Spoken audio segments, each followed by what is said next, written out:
আসসালামু আলাইকুম। কেমন আছো সবাই? আশা করি সবাই অনেক ভালো আছো। আজকে আমরা তোমাদের সপ্তম এবং অষ্টম সেশন সম্পর্কে আলোচনা করব। বেশিরভাগ ক্ষেত্রে দেখা যায় একটি পরিযায়ী পাখি প্রতি বছর একই পথ ঘুরে কোনো এলাকায় একই জায়গায় এসে ডেরা বাঁধে। আচ্ছা, তোমাদের কি মাথায় এসেছে এই বিশাল রাস্তা চীনে পরিযায়ী পাখি ঠিক জায়গায় কিভাবে পৌঁছায়? পাখিদের পথ চেনার উপায় বোঝার আগে বরং ভেবে দেখো আমরা মানুষেরা কিভাবে দিক ঠিক করি। আমাদের দিক চেনার সবচেয়ে বড় উপায় হলো সূর্য। এর বাইরেও আমরা দিক নির্ণয় করতে আরেকটা জিনিস ব্যবহার করি, সেটা হচ্ছে কম্পাস। কম্পাস কিভাবে কাজ করে তা তোমরা অনেকেই জানো। কম্পাসের যে দণ্ডটি সব সময় উত্তর দক্ষিণ মুখ করে থাকে সেটি হচ্ছে একটি চুম্বক। বহু বহু বছর আগে থেকে মানুষ দিক নির্ণয়ের জন্য কম্পাস ব্যবহার করে এসেছে। প্রথম কম্পাস ব্যবহারের কথা জানা যায় খ্রিস্টের জন্মের প্রায় ২ বছর আগে চীন দেশে। পরবর্তীকালে বহু শতাব্দী ধরে সমুদ্রে পাড়ি দেওয়া নাবিকেরা জাহাজের দিক ঠিক করার জন্য কম্পাস ব্যবহার করে এসেছে। পাখি কোন কম্পাস ব্যবহার করে তা জানার আগে চলো জেনে নেওয়া যাক কম্পাসের মূল উপাদান চুম্বক সম্পর্কে।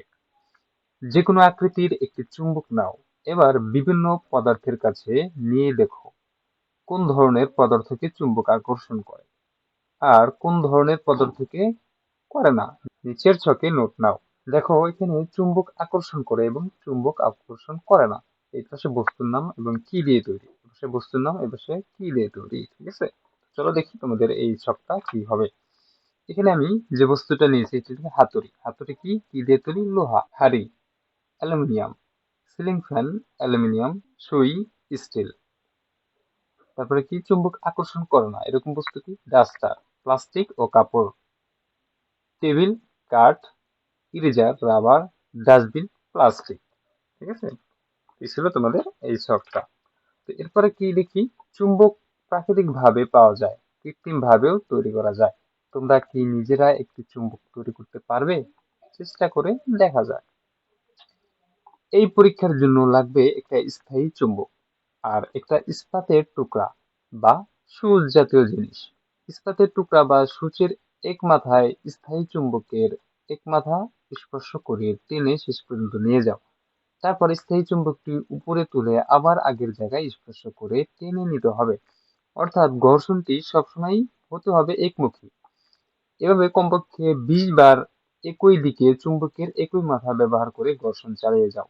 এবার সুচটিকে কোনো লোহা বা নিকেলের পদার্থের কাছে নিয়ে দেখো আকর্ষণ করছে কি। তোমাদের পর্যবেক্ষণ নিচে লিখে রাখো।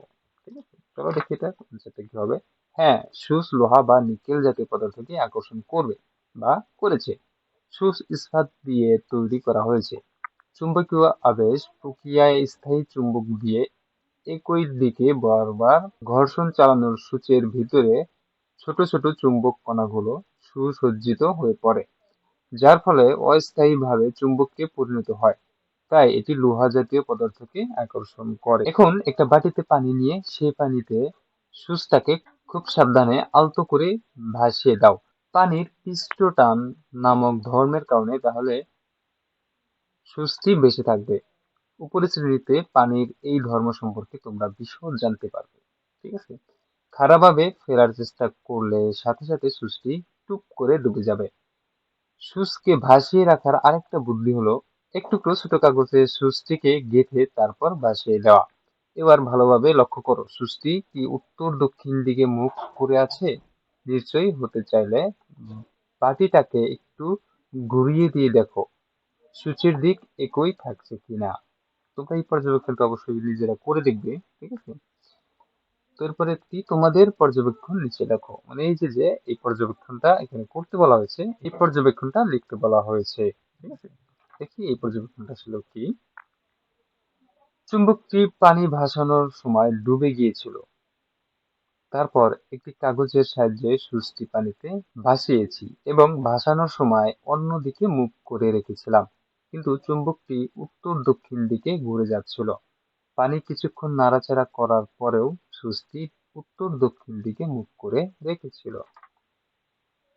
উপরের পর্যবেক্ষণটি ঠিকঠাক করে থাকলে এতক্ষণে তোমরা কাজ চালানোর মতো একটা কম্পাস তৈরি করে ফেলেছ। চুম্বক কেন কিছু কিছু পদার্থকে আকর্ষণ করে আর কেনই বা উত্তর দক্ষিণ মুখ করে থাকে, এই বিষয়গুলো বোঝার জন্য অনুসন্ধানী বই থেকে চুম্বক অধ্যায়ের শুরু থেকে স্থায়ী চুম্বকের অংশটুকু ভালো করে পড়ে সহপাঠীদের সঙ্গে আলোচনা করে নাও। এখন একটু ভেবে দেখো, চুম্বকের সঙ্গে যেহেতু চার্জের একটা সম্পর্ক আছে, বৈদ্যুতিক প্রবাহের সাহায্যে কি চুম্বক তৈরি করা সম্ভব? চলো চেষ্টা করে দেখা যাক। একটি ড্রিঙ্কিং স্ট্রয়ের টুকরার উপরে প্লাস্টিক আবৃত বৈদ্যুতিক তার বেশ কয়েকবার পেঁচিয়ে নাও। শুধু এক পাক তারে চুম্বক ক্ষেত্র বেশি হয় না বলে বেশ কয়েকবার পেঁচিয়ে নিতে হয়। এবারে একটা কম্পাসের কাছে পেছানো তারটি রাখো। স্বাভাবিকভাবে কম্পাসের কাঁটাটি শুরুতে উত্তর দিকে মুখ করে থাকবে। এবার কুণ্ডলীর তারের দুই মাথার একটি ব্যাটারি দুই মাথা স্পর্শ করে রাখো। কি দেখছো? কম্পাসটি কি কুণ্ডলীর দিকে ঘুরে যাচ্ছে? এবার আবার ব্যাটারিটি ঘুরিয়ে বিদ্যুৎ প্রবাহের দিকে পাল্টে দিয়ে দেখো, কম্পাসের দিকে কোনো পরিবর্তন দেখেছো? পরীক্ষায় তোমাদের পর্যবেক্ষণ নিচে লিখে রাখো, কি কি ব্যবহার করেছো, মানে এটা আমরা কি কি ব্যবহার করেছি। ঠিক আছে, চলো দেখি আমরা কি কি ব্যবহার করেছি এটাতে।